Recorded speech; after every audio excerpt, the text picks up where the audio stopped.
Welcome to the Kaleidoscope of Possibilities, Alternative Perspectives on Mental Health. My name is Dr. Adriana Popescu. I'm a licensed clinical psychologist and leader in the field of mental health, energy psychology, addiction, trauma, and empowerment.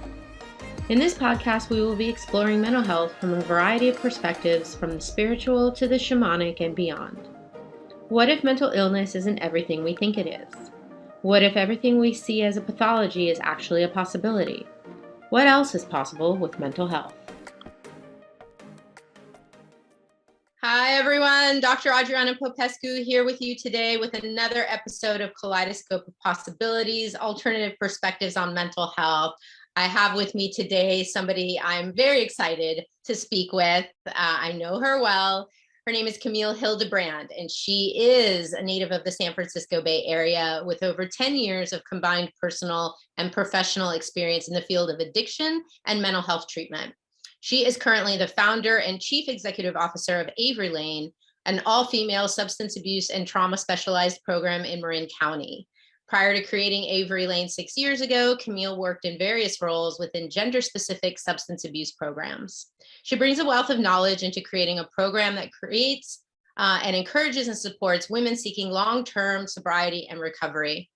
Through her personal and professional experience with substance abuse and addiction, Camille has dedicated herself to helping individuals who are struggling and helping to show them the path to the life of freedom in recovery. Welcome, Camille. Thank you. Thanks for having me. Yes, I'm very excited. As you know, we work together at Avery Lane. So I really am wanting for us to just have a conversation about the work that we've done, the really cool things that I think we're doing differently that set us apart from some of the more traditional addiction treatment models. But first, I always like to start all my interviews with asking the guest about themselves, their own personal journey. How did you get into doing this work, and what motivates you to do it? Yeah, so I am in recovery myself. And ever since I got sober, I was kind of looking at what I wanted to do for my life and what I wanted to create. And I kept on coming back to working in treatment, and it wasn't something that I initially anticipated doing. But the moment that I was immersed in the clinical and medical team and care of a program that I used to work at before Avery Lane, I was immediately inspired. And the conversations around how we treat each individual and the different aspects and facets of their lives and their history, and how we can really support them and what tools and techniques we can use to pull from both clinically and medically. I was immediately inspired and drawn to wanting to further my own education to really see how I can continue to help people, either helping people that help the clients or beyond that. So I have always been an advocate of gender specific and separate treatment. I think that there's something special that I've seen that happens when you get a group of men or get a group of women together and create a safe space where they feel comfortable to be vulnerable and talk about their underlying core issues. Because in my opinion, if they're not addressing each underlying issue while they're in treatment, that could be a trigger leading them to a relapse after they complete our program or a program. And everyone has different issues. And I think that's something that comes up a lot when we look at what modalities to bring into treatment, is it's not one size fits all. I think that every individual can respond differently to different modalities and different techniques. So it's important to kind of introduce them to a variety of different things and see what they might benefit from more than others. So Avery Lane, we opened Avery Lane about 5 years ago. And initially I wanted to, looking at my own recovery experience, I saw that there wasn't one thing that really helped me in my own recovery. It wasn't just AA or just a clinical treatment. It was a variety of different things, and I'm continuing to explore different techniques to support myself in my own growth journey, my own recovery. And part of what I wanted to create when I opened Avery Lane was a space to introduce a variety of different techniques, which is why I partnered with you. Yes, yes, thank you. You said a few really important things that I want to highlight. One was the piece around gender specific treatment. Um, it is true. And I think there's even some research out there that indicates that when you offer that to folks, even if it's within a co-ed program, but you have a couple of gender specific groups, like I remember at other programs I used to work at, where we had a women's group, and at least we had a men's group, because it can be distracting. Some people have experienced abuse at the hands of someone of the other sex, so it's underestimated. But I think what we have found, especially when we are working with clients from other providers, when they're sending their clients to our programs, how critical it is to create that safe space. And sometimes just being with all women or all men really allows for that. So that's super important. Absolutely.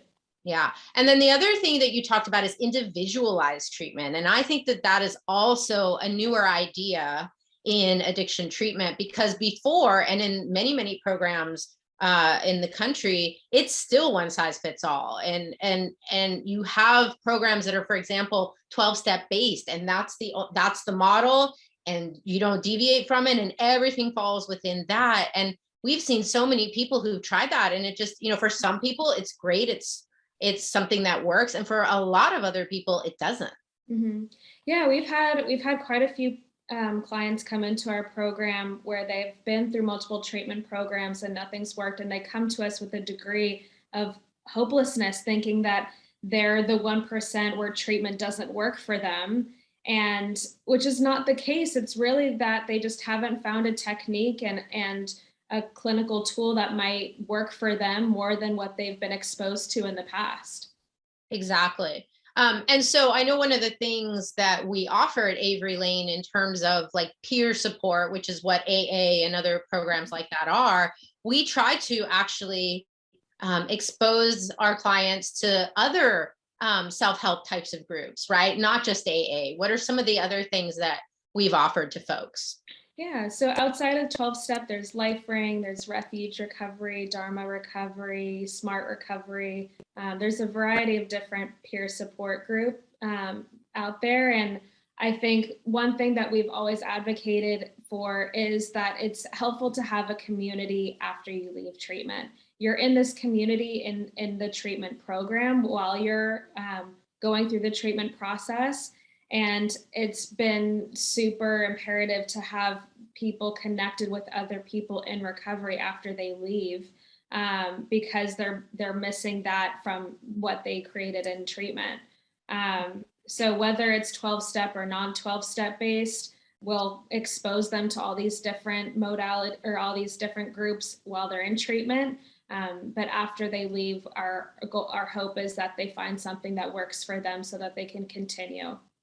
Yeah, I don't think people always understand how isolating addiction can be, right? A lot of the folks we see, it's not about going to parties and having a good time. For them, their addiction has progressed to a lot of social isolation, being alone in their house, like with the curtains drawn, very depressed, very isolated. So that sense of community and the sense of connection, like needing to have those connections with other people who aren't there to judge you, who aren't there to try to make you change, like maybe friends and family, other more neutral, supportive people that can really contribute to that person feeling like these are safe people I can talk with. These are people I could go to if I feel like I want to use again. And sometimes the loved ones, if they don't know about addiction, they don't really get it. Yeah. Yeah, and it kind of helps normalizing their thoughts, feelings around like what's coming up for them in their lives, because they're around other people that have been through similar things, that are struggling with similar things. So that connection and community is definitely helpful.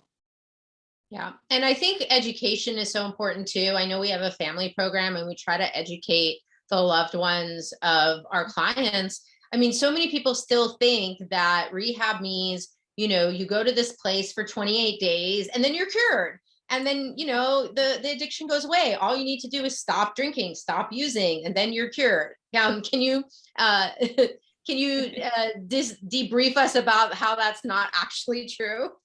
Sure. Well, I'll start with the fact that there's been significant amount of research that shows that that doesn't work, and actually longer term treatment actually supports and greater outcomes, longer sobriety, better relationships, and just a shift in their life out in recovery. But it stems from really doing the work in long-term treatment. And what long-term usually means is longer than a 30-day program. What we usually recommend at Avery Lane is a long-term continuum of care, which could be, a 30, 60, or 90-day track, or anything in between in a residential program, a live-in facility, where they're getting full clinical and medical treatment, and then step-down options within a PHP or IOP level of care and outpatient, which would support them as they reintegrate into the outside world and go back into their lives of what that looked like before treatment. So a job, families, but still connected with the treatment team that's supporting them as they come across real life triggers, real life issues. But they're slowly titrating back into the real world without having gone from a completely isolated setting within a residential program back into the real world. They have a little bit of in-between support. But that's really is what's shown that works, and that continues to be shown within the work that we've done. Most of our clients that go through all of our programs and stay for the recommended treatment based on the individual's needs do stay sober. Yes. And we have data to support that. Now, what we're doing in addition to a lot of other programs is we've started collecting data about not only how our clients are doing in treatment, but what happens when they leave treatment. And we stay connected, to them through our alumni meetings, and our alumni coordinator contacts them and things like that. But we also are actually checking in with them up to a year after treatment to see how they're doing. How are they doing with their recovery? How are they doing with their mental health? Because I want to talk about that piece as well. How important is it to address co-occurring mental health issues?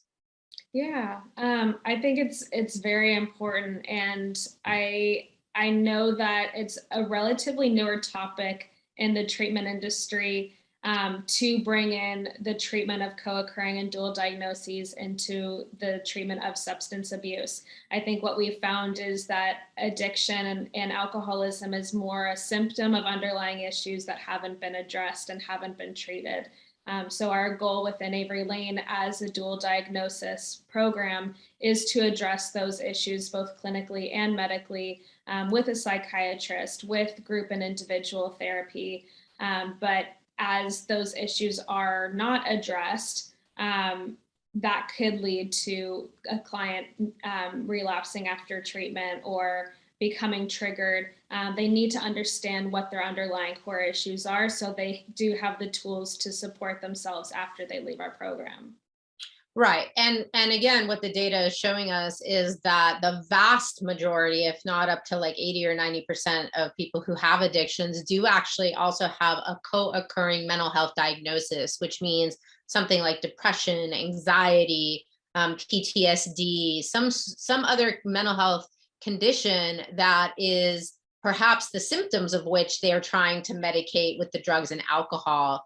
I know even in traditional programs and some 12-step meetings, still you might see a bias against people taking psychotropic meds, right? Like antidepressants and things like that. Some people are still saying that that's, you're using drugs that alter the mood altering chemicals. What's your take on that? Yeah, I think it depends on the individual. I think some people can benefit more from other modalities like medications than others. I think, and I've seen it be very helpful for people when they're in treatment, when they're outside of treatment. And it just depends on the person. I think that AA specifically can have an old judgment around it. And I think it's because like times have changed, you know, in the past like 10, 20, 30 years with all these different medications and treatments of addictive disorders and dual diagnosis has come out. More and more people are using it, and that just means that times are changing. And but it's been super important and helpful for our clients. And our goal really within Avery Lane is not to over medicate in any way, especially even during detox, but to support the client so they can be present for the clinical part of their treatment program. If a client's super anxious and they're not able to be grounded in themselves to be present for a group therapy, then they're not getting those tools that are being presented. So it's helpful if a medication can help someone become grounded enough, present enough, and safe enough to be present for those skills, then it's worth it to support them. Right. And what's also has emerged again, you know, we're kind of going over some more traditional concepts in treatment and some of the newer science-based, you know, what research is showing us. Another piece of that is MAT, medication assisted treatment. Can you tell us what that is and how we're using that in our program? Sure. Medication assisted treatment are different medications that support clients within long-term recovery. A lot of them can be opioid blockers, alcohol blockers, and just how it works within your system to lower cravings, or even block the receptors to avoid clients or patients feeling the effects of the drugs and alcohol. So a lot of those medications can be Suboxone, naltrexone, Vivitrol, Antabuse, and they can be like an oral medication, an injection, a monthly injection.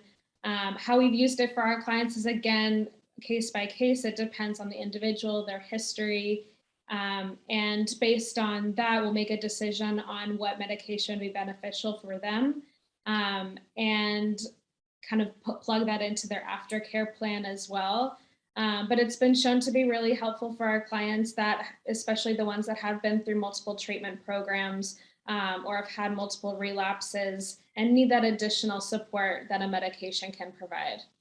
Yes. And I want to, you actually, it's a nice segue into what I want to talk about next, which is we tend to see, and I think other addiction providers would agree, we tend to see folks that this isn't their first attempt at recovery. Many of our clients have been to sometimes 6, 7, 10 different treatment programs before.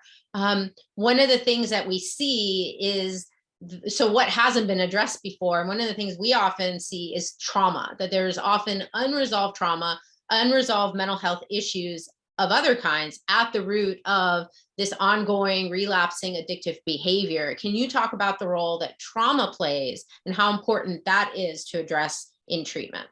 Absolutely. I think just as we've discussed about treating the dual diagnosis and co-occurring disorders, I think trauma is just alongside that same idea that it needs to be addressed while they're in treatment. And I think there's a lot of fear around treating trauma and how much we treat trauma in a residential level of care.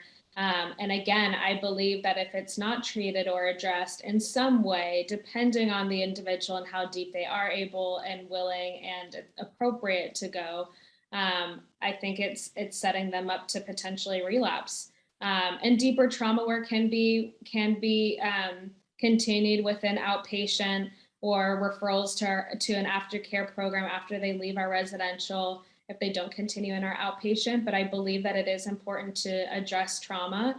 And I think what we do at Avery Lane is use a variety of different trauma techniques that don't cause flooding, that don't cause intense trauma triggers to come up or feelings that come up. But it is treating the symptoms of trauma. Mm-hmm. Exactly. Yes. And, you know, I really want to highlight this because I've been in the industry now for over 20 years. And what I always learned was that, oh, you don't touch the trauma. You don't go and do trauma processing with people in recovery until they have at least 6 months to a year sober and they're stable enough. Well, what do we see? We see people who can't get 6 months to a year sober because their trauma is severe, because they keep having recurring symptoms of it. And so, why wouldn't we address that while in residential treatment, in particular, where in a safe environment, in a place where if they do, let's say they were to get triggered or flooded or overwhelmed or somewhere, they're safe. They're much safer in our care than they would be out there, on the streets or wherever, dealing with symptoms of trauma that have come up. We have a lot of clients with PTSD, post-traumatic stress disorder, and have had some really horrific things happen in their lives. Mm-hmm. Yeah, and I think part of what we're doing too is not just cognitive processing around the trauma or the traumatic events that the clients have been through.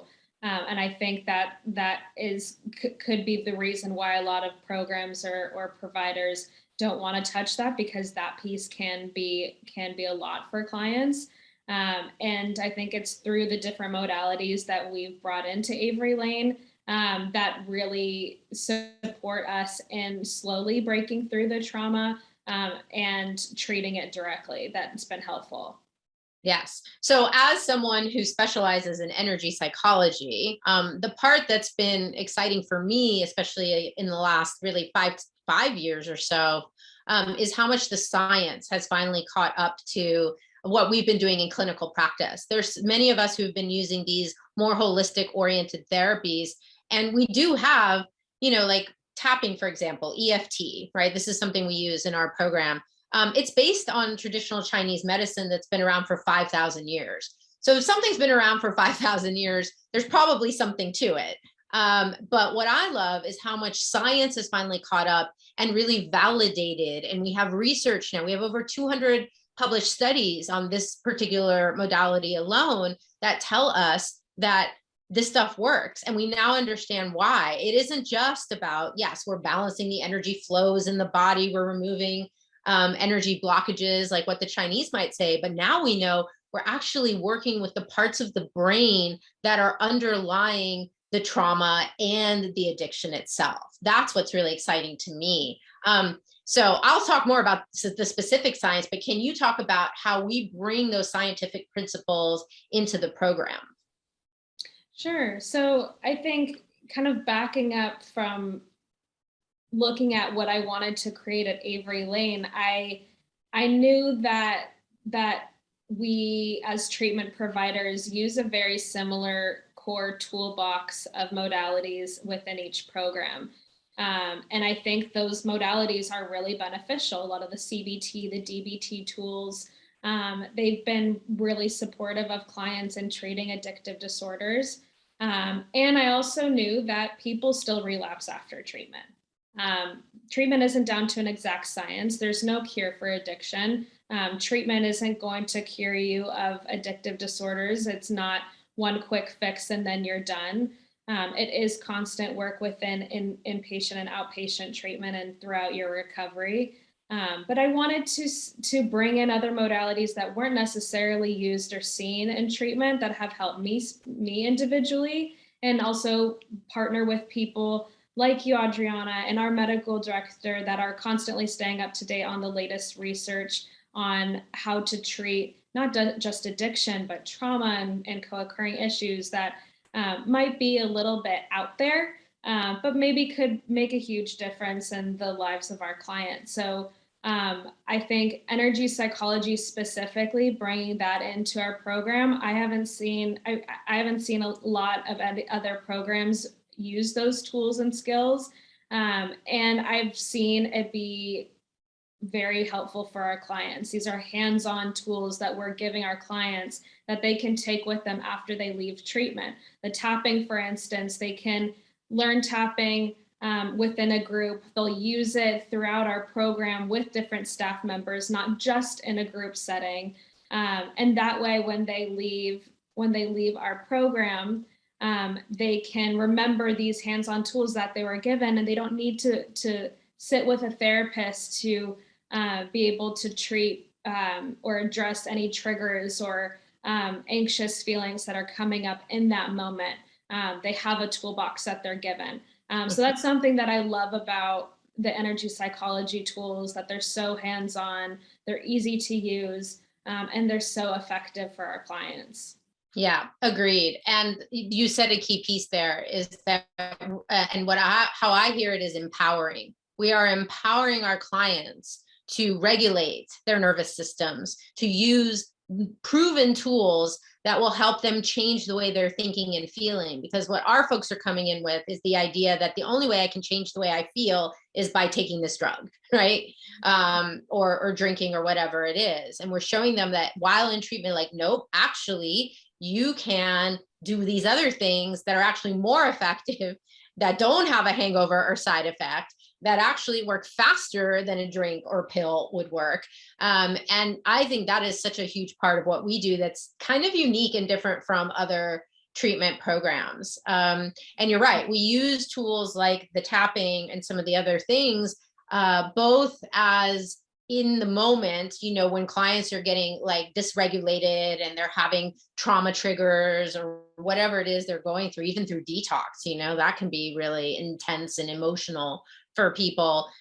We're giving them tools in the moment that'll help calm them down. Because one of the things that we've really learned from the science is that when we're dealing with emotional dysregulation, when we're dealing with addiction, we're talking about more primitive parts of the brain. We actually have 3 brains: our reptilian, mammalian, and human. And this human part of our brain, the logical, reasonable part, like that you and I are engaging in right now, unfortunately, that part goes offline when someone has a strong emotional trigger, when they're re-experiencing trauma memories, or when they are having a craving to drink or use. That's a more primitive part of the brain. This is why the CBT and DBT stuff, well, mostly CBT I'll speak to, really, like, you can't logic and reason your way through that. You don't even have access to that part of your brain in those moments. Your brain is literally getting hijacked by the more primitive parts. Mm-hmm. Yeah. So it's so important to give people these tools to calm the nervous system. And yeah, it might be tapping, but it also might be breathing. We give them really simple breathing techniques. We give them so many different tools where it's like a giant buffet. Look at all these tools that we have found that work. Which ones are going to work for you? And I love that we have them do coping cards, where they write down like what their top tools are that they're learning in treatment. And we really are encouraging them when they get to outpatient or, whatever, to keep using those tools. And then we use those tools with them to do the deeper trauma processing. I can do really deep trauma processing with tapping. And I can also use something called brain spotting, which I've loved that we brought into the program. I want to talk about that a little bit too. Brain spotting is actually derived from EMDR. Eye movement desensitization and reprocessing therapy, which has been around for at least 50 years and has been shown to be a really powerful trauma treatment. But the brain spotting has really taken off for us. And I want you to say a little bit about what you've noticed with that. Sure, absolutely.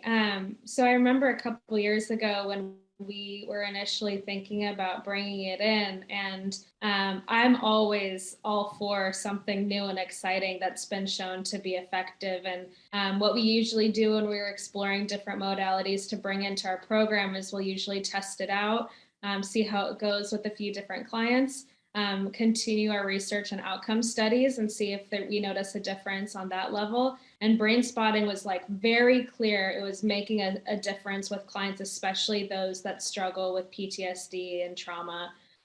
So we immediately got all of our therapists trained in brain spotting. So everyone's doing brain spotting. It's not just a client has a trauma therapist or we have one therapist on our staff that can do brain spotting. All of our clinicians are trained in brain spotting. All of our clients are receiving that therapy.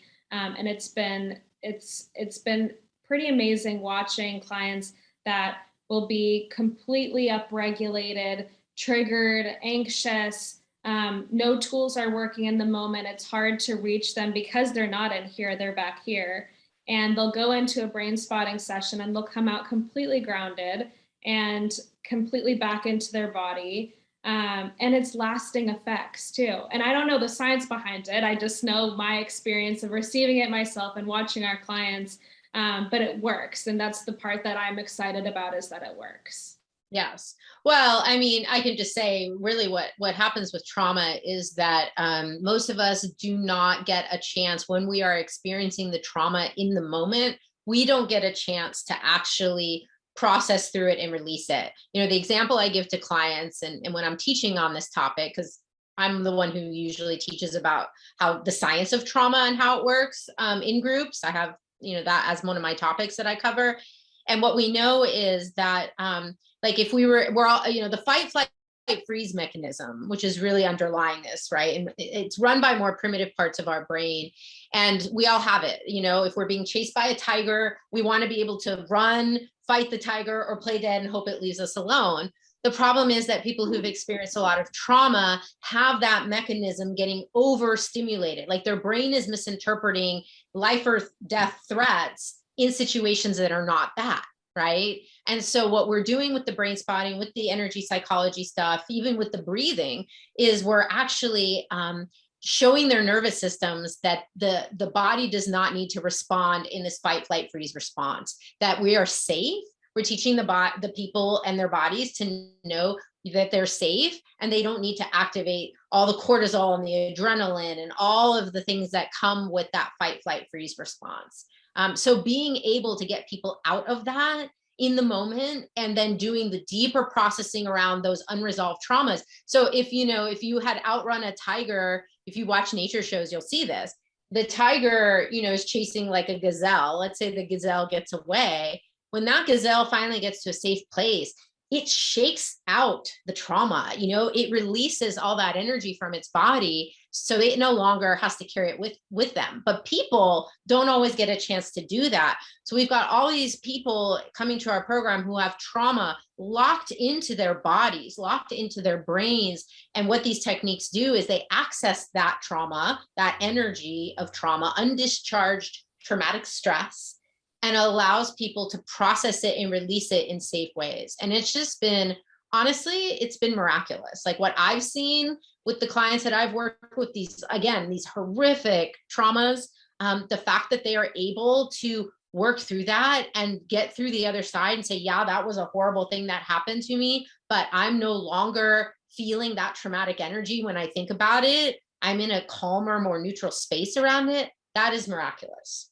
Well, and the other thing I appreciate about brain spotting and the other trauma therapies that we do is it's not cognitive based, because a lot of times it's hard to reach where the trauma is stored in our body through cognitive processing, because we can't always go there. We don't know where it is. We can't always reach it. So I appreciate the techniques that are able to target where it's located in your body, dissipate that. And it's not like having to pull teeth or really really dive into those underlying traumas and the events. It's a lot more, it's done in a lot more of a peaceful way, which I appreciate too.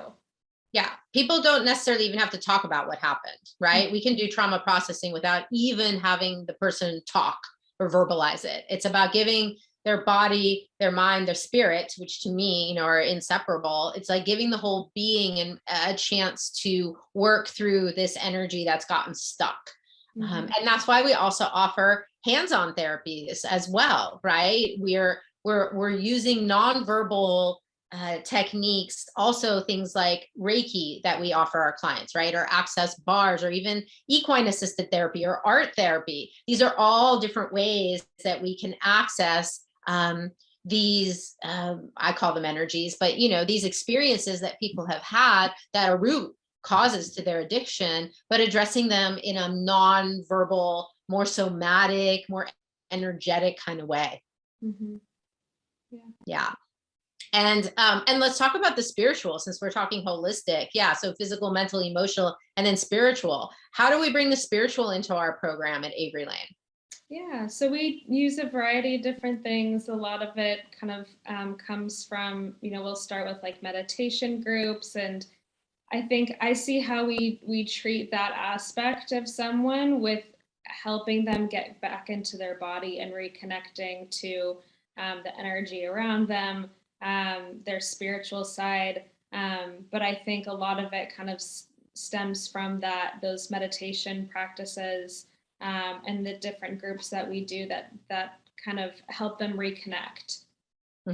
And conscious recovery is a big part of that, right? We're a conscious recovery certified program. Conscious recovery is developed by our good friend and colleague, TJ Woodward. And can you talk a little bit about how that work has impacted the clients and the work that we do, even as clinicians? What's your take on that? Absolutely. We love conscious recovery. I love conscious recovery. And I think part of the reason why it's been so helpful for our clients is it takes a lot of the shame out of the client's history and their drug use and alcohol use. I think a lot of us, myself included, when I came into recovery, I carried with me a huge amount of shame and guilt from my past and how I acted and in my addiction. And it was hard to shake that. And a lot of it's spoken about within conscious recovery is normalizing our experience and claiming our addictive behaviors as, what's the word? Brilliant strategies. Brilliant strategies, yes. And that's so true. I mean, that was our brilliant strategy to cope with our life because we had no other tools. So for me, and what I see with our clients is it just brings a lot of light into treating addictive disorders and understanding and normalizing the behaviors of our history and what we're looking at while we're in treatment. But I will say it is one of our clients' favorite groups. I always see the conscious recovery books spread out throughout the house. And our clinicians and staff love using the tools too. Yes. Oh, and I wanted to highlight that too. Yes, we are so diligent about training everybody in these principles. Like, we are not just training our therapists, but we train our residential counselors, the people that are with the clients all the time. We even, will train our chefs and like the support staff around like these principles. We invite them. When we had TJ come and do conscious recovery, we invited everybody to come participate in that. We want everyone understanding the tools that we're using, so that if a client is like having a meltdown, late in the evening, the RC knows that, hey, do you want to try this breathing technique with me? Or do you want to try some tapping? Let's try to get you calmed down. That's another thing that traditional programs aren't doing. They're not giving all their staff, including the frontline staff, the tools that the clients are learning, to support them in using those tools when they need them. So I love that. And conscious recovery is also something I feel like we've woven in throughout our program and really tried to get everyone on board with those principles because they're so empowering. TJ talks about how, yes, your addiction may have been a brilliant strategy at one point. We don't talk about it as much as with these labels and stigmatizing pathologic character defects and some of the things that we found really actually just perpetrate more shame. That judgment and the labeling actually makes it for some people, again, it's individual. For some people, it can be relieving to know, oh, I have a disease and, it's not just me, but for other people, it feels really stigmatizing to use those labels. So I love that conscious recovery brings in this piece that, underneath your brilliant strategies and your maladaptive behaviors, there is a fundamental essential self that is whole and perfect.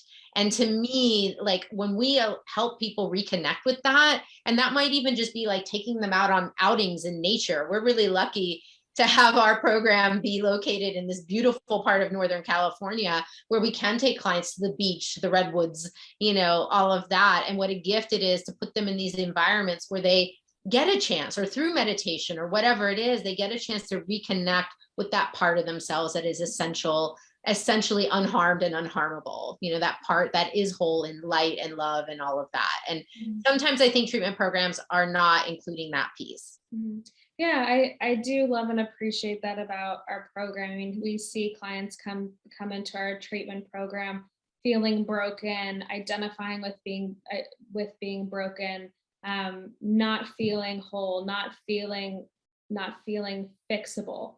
And part of what we do within all these different modalities and treatment and just the space that we provide too within our staff is helping them to find wholeness, feel wholeness, but mind, body, spirit. And throughout those different modalities, that's exactly what we're accomplishing, for them to be empowered themselves, to find that inner wholeness for themselves.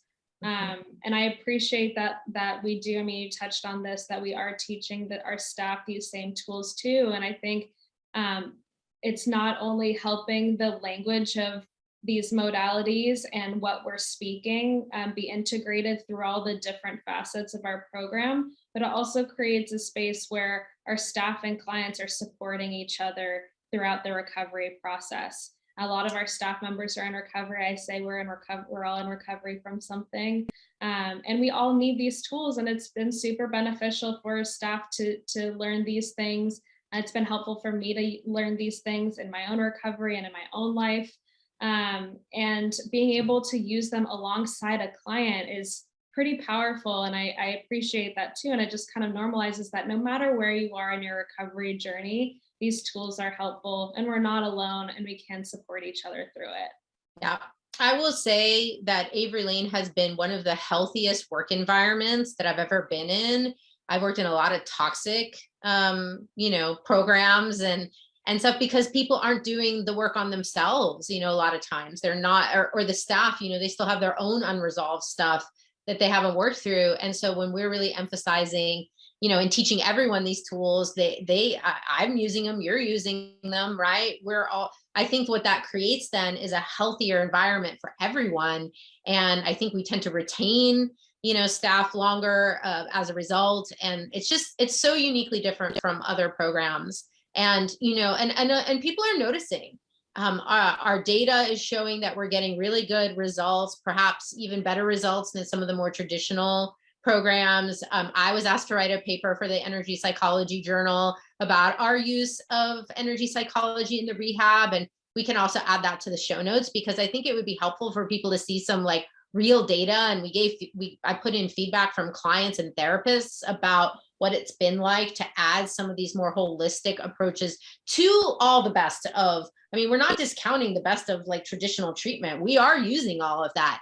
And what else? We've added these other modalities because we see that traditional treatment has missed some pieces. And I feel like we're just offering such a buffet, this like giant buffet of different strategies. I love that visual of the giant buffet of modalities. And I think we are constantly as a team, as a leadership team, constantly asking what else is possible? What else can we bring in that can help really support women on another level? Because no two individuals are the same. One person might really like one modality, one might not respond to it at all. So we aren't coming into a group or in front of our clients like these are the tools, this is what's going to work for you. Because that might not be accurate. So our goal really is to expose them to all these different tools and modalities, give them the buffet and let them choose on their own what they feel like is right for them and works for them, and really work on those while they're in treatment. So it's so ingrained in their body and in their daily life and their daily schedule that it just becomes second nature to them when they leave our program. Yeah. So let me ask you this, Camille, what would you like to see as the future of addiction treatment? And like, what do you see coming for the future? What would you like to see coming in the future? Sure, absolutely. I think I think it would be great to see more programs kind of coming together to support each other on bringing new modalities into treatment, and that could be sharing resources, sharing education on what they're doing, what works for them, and helping other programs to bring it into their program. I think because at the end of the day, treatment comes down to business, and I think there's a level of competitiveness within the industry. And my philosophy is we are treating individuals that are struggling. This is a life and death disease. And what we can do to support other treatment programs, potentially bring in these modalities or educate them on what is working for us, and it could be helpful for them, might help the hundreds of clients that they treat too as well. I don't want Avery Lane to be the only program that uses these modalities and to constantly be on the cutting edge of what else we can do to support clients. I want us to be one of those programs and then support other programs as well. use these tools and modalities that have helped hundreds of our clients. Agreed. And I'm the same. That's why we're doing this podcast, education. That's really what I'm so focused on these days is education, letting clients, loved ones of people who have these issues and other treatment professionals know that there are other techniques and strategies that are scientifically researched, evidence-based, that have been newer to our field, that if we use them, not only will benefit our clients, but us too, because this is a tough field. There's a lot of burnout. It's difficult, to work with these really severe traumas and mental health issues. And yet, if we're using these techniques for ourselves and with the clients, I just see that everyone benefits. It really is a win-win for all. So I'm with you. I would love to see this getting out more in the world, and all of us supporting each other in providing the most effective, powerful treatment we can to our clients who are suffering and who want their lives to change. Yeah, absolutely. So Camille, if people want to find out more about the program, where can they go? Yeah, they can go to our website, averylaneforwomen.com. They can call us. We're pretty reachable. I'm happy to answer any questions about what we do as a treatment program, and connect with anybody who's interested. Yes, thank you guys. And we'll put all of that in the show notes. Thank you so much, Camille, for being on today. It's been so fun. And I'm just so thrilled at what we've created. And really this stemmed from your vision. You have this vision of creating something different, and you've done it, and you've been very successful with it. So not just hundreds, but thousands of people at this point. If you look at the ripple effect, thousands of people have been impacted by your vision and what you've created. So well, I couldn't have done it without you and without our team. Absolutely.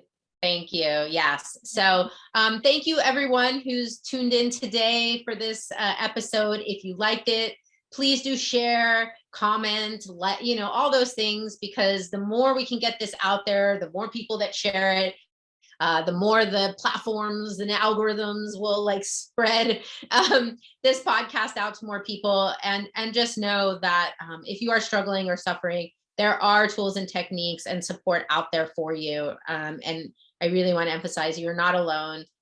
You can change these things. So thanks, Camille. Thanks everyone for tuning in, and check us out next time on Kaleidoscope of Possibilities. Thank you for joining me for this episode of Kaleidoscope of Possibilities, Alternative Perspectives on Mental Health. This has been Dr. Adriana Popescu. If you enjoyed this episode, please like and subscribe and share with others. To find out more about me, my guests, and more, please visit my website at adrianapopescu.org. See you next time.